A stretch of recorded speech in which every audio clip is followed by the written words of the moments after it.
Assalamualaikum warahmatullahi wabarakatuh. Perkenalkan, nama saya Sylvia Emri Juliani dengan nomor induk mahasiswa 12120101161.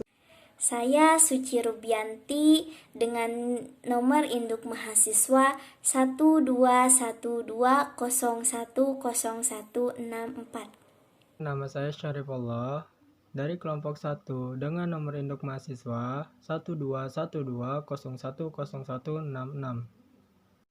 Nama saya Taufik Hamdani dengan NIM 12120101171. Saya di sini akan menjelaskan mengenai nilai-nilai Pancasila dalam sejarah bangsa Indonesia. Yang pertama yaitu pengertian nilai-nilai Pancasila.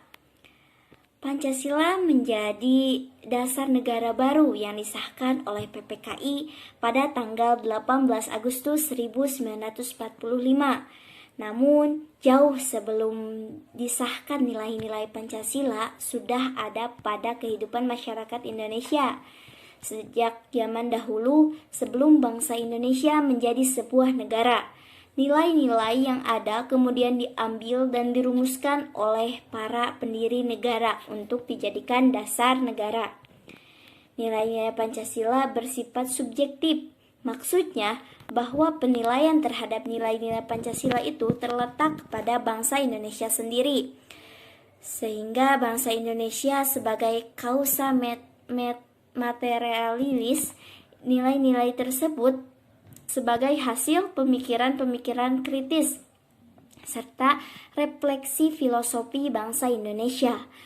Nilai-nilai Pancasila merupakan filsafat atau pandangan hidup bangsa Indonesia, sehingga merupakan jati diri bangsa yang diyakini sebagai nilai atas kebenaran, kebaikan, keadilan, dan kebijaksanaan dalam hidup bermasyarakat, berbangsa, dan bernegara.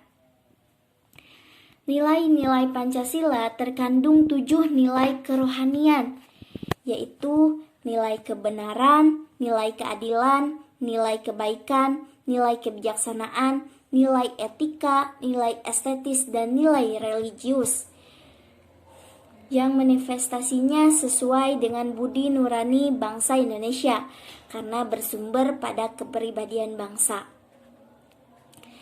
Dengan demikian berarti bahwa Pancasila itu bagi bangsa Indonesia dia menjadi landasan dasar serta motivasi atas segala perbuatan baik dalam kehidupan sehari-hari maupun dalam kehidupan bernegara. Yang kedua yaitu makna nilai yang terkandung dalam Pancasila. Makna Pancasila yang pertama adalah bahwa bangsa Indonesia percaya dan bertakwa kepada Tuhan Yang Maha Esa, karena Tuhan adalah pencipta alam semesta beserta segala isinya, baik benda mati maupun benda hidup. Yang kedua yaitu sila kemanusiaan yang adil dan beradab. Makna Pancasila yang kedua adalah bahwa bangsa Indonesia merupakan manusia yang memiliki martabat yang tinggi, sehingga keputusan yang diambil harus berdasarkan norma yang objektif. Yang ketiga yaitu sila persatuan Indonesia. Makna Pancasila yang ketiga adalah bersatunya bangsa yang mendiami wilayah Indonesia. Persatuan merupakan wujud paham kebangsaan negara Indonesia. Yang keempat yaitu sila kerakyatan yang dipimpin oleh hikmah kebijaksanaan dalam permusyawaratan perwakilan.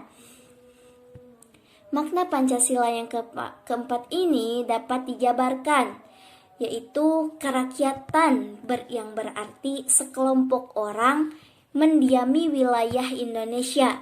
Kerakyatan juga berarti kekuasaan tertinggi ada di tangan rakyat.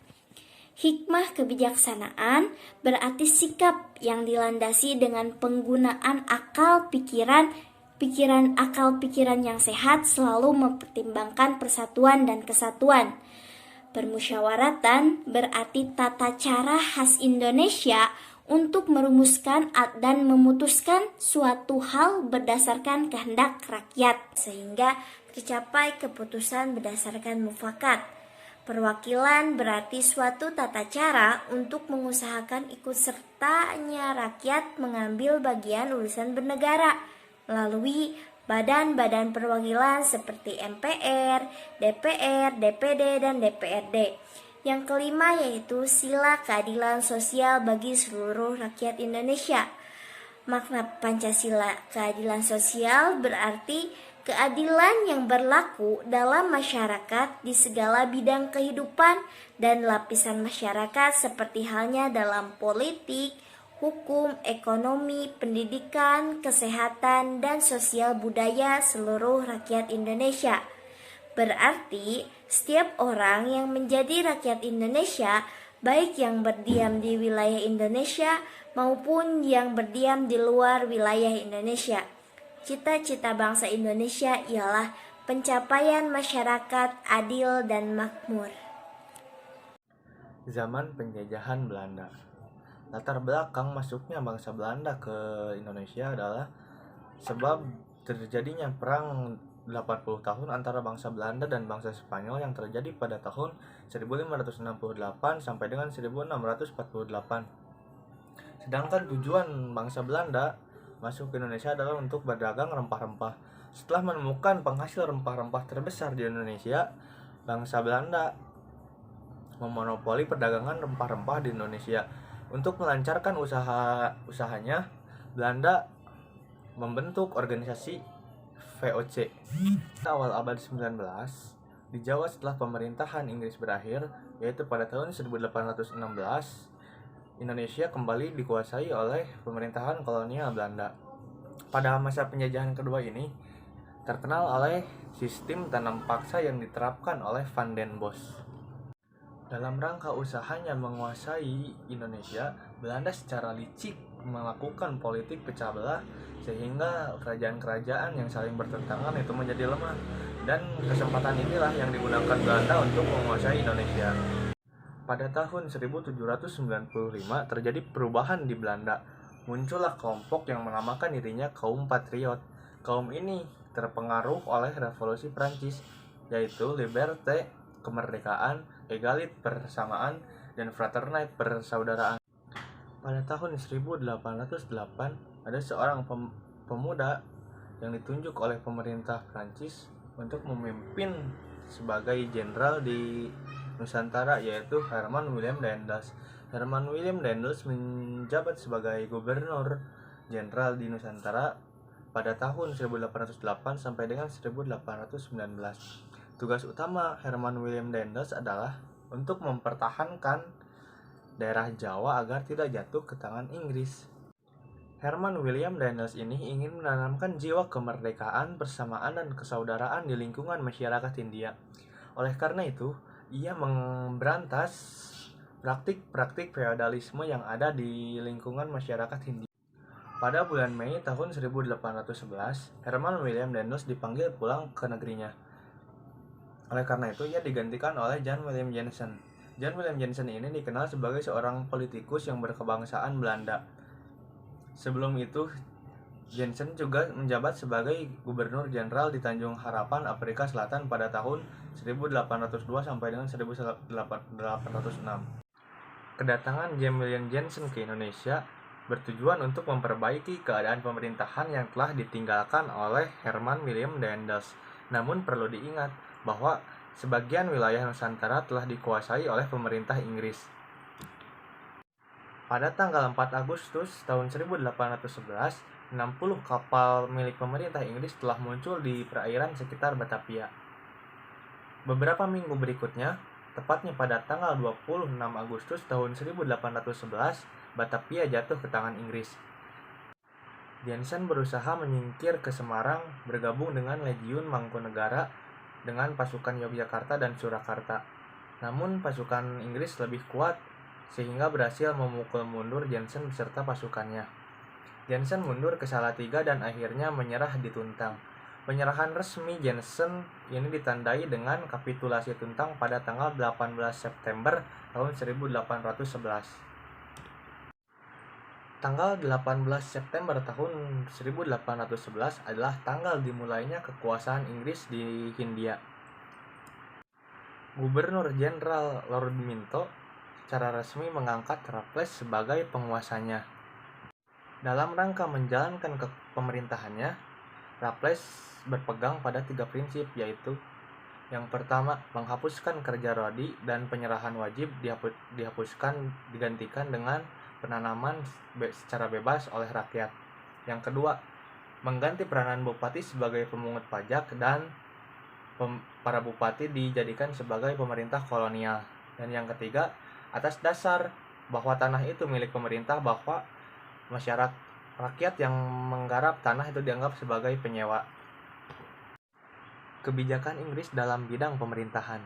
Secara geopolitik, Jawa dibagi menjadi 16 keresidenan, serta mengubah sistem pemerintahan yang tadinya dilakukan oleh pemerintah pribumi sekarang menjadi pemerintah kolonial yang bercorak barat.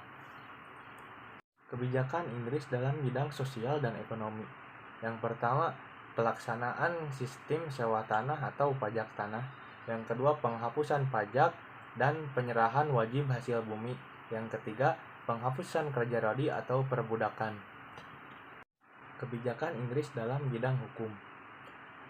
Yang pertama, sistem yang diterapkan oleh Raffles lebih bijaksana dari yang dilaksanakan oleh Daniels. Apabila Daniels lebih berorientasi kepada ras atau warna kulit, tetapi Raffles lebih berorientasi kepada besar kecilnya suatu kesalahan. Tetapi Raffles juga sulit menghilangkan kultur sebagai penjajah, contohnya kerja rodi atau penanaman paksa. Misalnya kerja rodi untuk melakukan pembuatan dan perbaikan jalan ataupun jembatan. Pada tahun 1816, Kepulauan Nusantara kembali dikuasai oleh Belanda setelah sebelumnya dikuasai oleh Inggris. Tanah Hindia kini diperintah oleh badan baru yang bernama Komisaris Jenderal. Komisaris Jenderal ini dibentuk oleh Pangeran William VI yang terdiri atas 3 orang. Yang pertama, Theodorus Elot sebagai ketua, Arnold Ardian sebagai anggota, dan Alexander Gerard Philips sebagai anggota. Pada tahun 1829, ada seorang tokoh yang bernama Johannes van den Bosch mengusulkan kepada Raja Hindia Belanda untuk melakukan sistem tanam paksa atau kultur stelsel. Sistem ini bertujuan untuk meningkatkan ekonomi pemerintahan kolonial Hindia Belanda. Lalu, sang Raja Hindia Belanda tersebut tertarik oleh usulan dari Van den Bosch tersebut, lalu mengangkatnya menjadi seorang gubernur jenderal di daerah Jawa pada tahun 1830. Adapun ketentuan-ketentuan dalam sistem tanam paksa tersebut adalah penduduk menyediakan sebagian dari tanahnya untuk pelaksanaan tanam paksa. Tanah yang digunakan untuk tanam paksa dibebaskan dari pajak tanah, dan penduduk yang bukan petani diwajibkan untuk berkebun dan bekerja di pabrik-pabrik milik pemerintah kolonial Belanda selama 65 hari dalam 1 tahun. Mungkin sekian yang dapat saya sampaikan. Terima kasih atas perhatiannya. Mohon maaf bila banyak kesalahan. Selanjutnya adalah kebangkitan nasional. Pada masa ini, banyak berdiri gerakan-gerakan nasional untuk mewujudkan suatu bangsa yang memiliki kehormatan akan kemerdekaannya sendiri. Di antaranya adalah Budi Utomo, yang dipelopori oleh Dr. Wahidin Sudirohusodo pada 20 Mei 1908. Kemudian Sarekat Daging Islam (SDI) tahun 1909, serta Partai Nasional Indonesia (PNI) tahun 1927 yang didirikan oleh Soekarno, Cipto Mangunkusumo, Sartono, serta tokoh lainnya. Sejak saat itu perjuangan nasional Indonesia sampai tujuan yang jelas, yaitu Indonesia merdeka. Perjuangan nasional diteruskan dengan adanya gerakan Sumpah Pemuda pada tanggal 28 Oktober 1928 yang menyatakan satu bahasa, satu bangsa, serta satu tanah air, yaitu Indonesia Raya. Saya akan menjelaskan materi tentang proklamasi kemerdekaan. Pada tanggal 6 Agustus 1945, sebuah bom atom dijatuhkan di atas kota Hiroshima di negara Jepang oleh Amerika Serikat, yang mulai menurunkan moral semangat tentara Jepang di seluruh dunia. Sehari kemudian, Badan Penyelidik Usaha Persiapan Kemerdekaan Indonesia (BPUPKI) dengan nama lain Dokuris Tujun Bicosakai berganti nama menjadi PPKI, singkatan dari Panitia Persiapan Kemerdekaan Indonesia atau disebut juga Dokuristu Junbilinkai. Dalam bahasa Jepang untuk lebih menegaskan keinginan dan tujuan-tujuan kemerdekaan Indonesia. Kemudian, pada tanggal 9 Agustus 1945, bom atom kedua dijatuhkan di atas Nagasaki, sehingga menyebabkan Jepang menyerah kepada Amerika Serikat dan sekutunya. Dan momen ini pun dimanfaatkan oleh Indonesia untuk memproklamasikan kemerdekaannya. Saya akan menjelaskan tentang masa setelah proklamasi kemerdekaan. Secara ilmiah, proklamasi kemerdekaan terdapat dua pengertian. Yang pertama, dari sudut hukum atau secara yuridis. Proklamasi ini merupakan saat tidak berlakunya tertib hukum kolonial, dan yang kedua secara politis ideologis, yang berarti bahwa bangsa Indonesia telah terbebas dari penjajahan asing untuk menentukan nasib sendiri dalam suatu negara proklamasi Republik Indonesia. Selanjutnya yaitu sejarah Pancasila pada lambang negara. Garuda Pancasila adalah burung Garuda yang sudah dikenal melalui mitologi kuno dalam sejarah bangsa Indonesia, yaitu kendaraan Wisnu yang menyerupai burung elang Raja Wali. Garuda digunakan sebagai lambang negara untuk menggambarkan bahwa Indonesia adalah bangsa yang besar dan negara yang kuat. Warna keemasan pada burung Garuda melambangkan keagungan dan kejayaan. Garuda memiliki paruh, sayap, ekor, dan cakar yang melambangkan kekuatan dan tenaga pembangunan. Jumlah bulu Garuda Pancasila melambangkan Hari Proklamasi Kemerdekaan Indonesia pada tanggal 17 Agustus 1945. Di antaranya ada 17 helai bulu pada masing-masing sayap, 8 helai bulu pada ekor, 19 helai bulu pada bawah perisai atau pada pangkal ekor, 45 helai bulu di leher dan perisai. Pada perisai terdapat 5 ruang lingkup. Sila pertama yaitu ketuhanan yang Maha Esa, dilambangkan dengan cahaya di bagian tengah perisai berbentuk bintang yang bersudut 5 berlatar hitam. Sila kedua yaitu kemanusiaan yang adil dan beradab, dilambangkan dengan tali rantai bermata bulatan dan persegi di bagian kanan bawah perisai berlatar merah. Sila ketiga yaitu Persatuan Indonesia, dilambangkan dengan pohon beringin di bagian kanan atas perisai berlatar putih.